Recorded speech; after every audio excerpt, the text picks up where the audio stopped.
গ্যালারিতে গিয়ে তোমার ছবি অ্যাড করার পরে এখানে যখন তোমার ছবিটা চলে আসবে আমরা যে ফন্টটা পেস্ট করে দেব।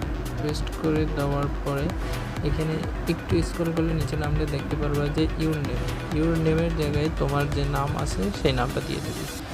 তারপরে তোমার নামটা দিয়ে দাও। নামটা দিয়ে দেওয়ার পরে তারপরে দেখো নিচে আছে ফেসবুকের আইডি নেম। এখানে ইউর ফেসবুক আইডি নেমের জায়গায় ঠিক ফেসবুকে যে আইডি নাম তোমার আছে সেই ফেসবুকের আইডির নাম তোমারটা দিয়ে দেবে। যেহেতু আমার ফেসবুকের নাম মাসুদ রানা, তাই আমার ফেসবুকের নাম অনুযায়ী আমি নাম দিয়ে দিচ্ছি। হ্যাঁ,